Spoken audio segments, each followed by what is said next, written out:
वासी मालूर्तु माता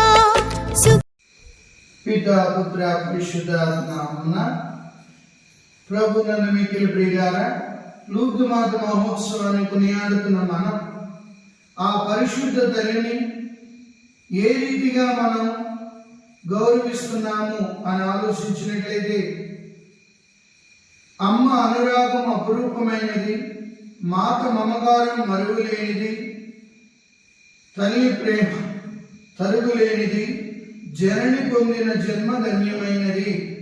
ఏ రీతిగా మరియ తల్లి జీవితం ధన్యమైనది అని మనం ధ్యానించినట్లయితే, మొదటగా తండ్రి దేవుని చేత ఎన్నుకోబడిన ప్రియమైన కన్యక, ఆది దేవుని తలంపుల్లో ఉన్న కన్యక పరిశుద్ధ మరియ తల్లి.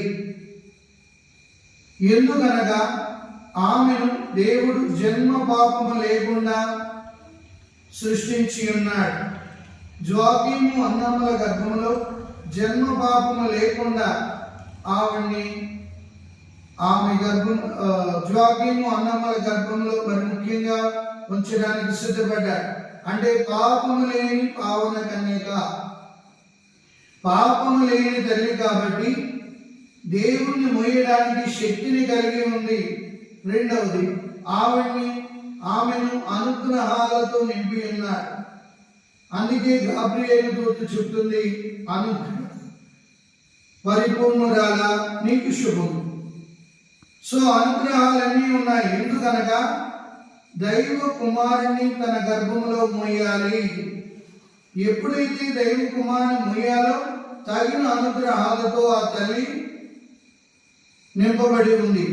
ఇక మూడవది, దేవునికి తల్లిగా ఎన్నుకోబడ్డది.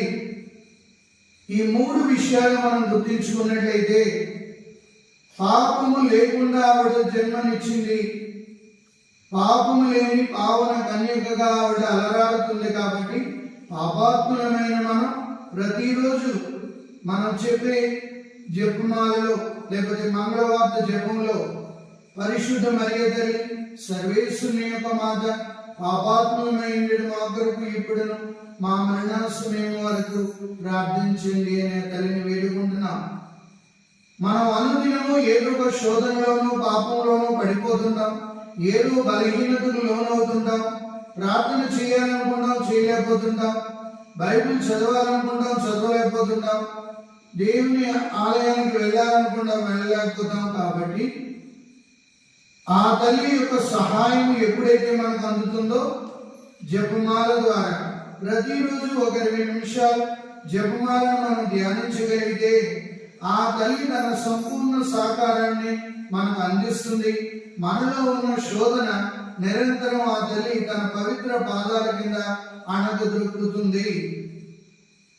ఆ తల్లి యొక్క బిడ్డలమైన మనం ప్రతిరోజు ఆ తల్లి శరణు వేడుకున్నప్పుడు, ఈనాడు అనేక మంది లూర్దు నగరంలో ఆ తల్లిని వేడుకుంటున్నారు. ఫాతిమా నగరంలో కొవ్వొత్తులు పట్టుకుని అనేక మంది వేడుకుంటున్నారు. ఎక్కడికి వెళ్ళి చూసినా మరియ తల్లిని వేడుకుంటున్నారు, అమ్మ మాకు సహాయం అందేమని. ఎందుకనగా కానాను పల్లిలో ఆ పెళ్లి పెద్ద పిలిచినప్పుడు ఆ పెళ్లిలో అవాంఛనీయ సంఘటన జరగకుండా ఆ తల్లి కంటికి రెప్పలా ఆ పెళ్లిని చూసుకుంది.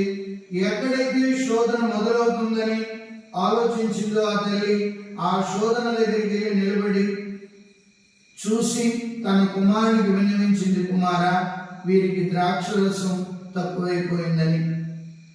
కాబట్టి ప్రియులారా, మనం మరియ తల్లికి జపమాలను అందించినప్పుడు మన కుటుంబాల్లో ఏదైతే తక్కువ ఉందో దానిని మనకు సమకూర్చమని ప్రభు అయిన యేసుక్రీస్తుని అడుగుతుంది.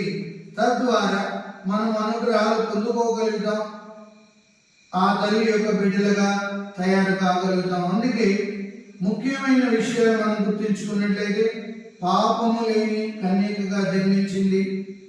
రెండవది, అనుగ్రహాలు పరిపూర్ణంగా ఉన్నాయి. మూడవది, ఆ తల్లి దేవునికి తల్లి అయింది. కాబట్టి అనుదినము ఆ తల్లిని వేడుకుంటూ మనం ప్రార్థిద్దాం, మనకు కావలసిన అనుగ్రహాలు పొందుకుందాం. పితా పుత్ర పవిత్ర ఆత్మ నామమున ఆమేన్.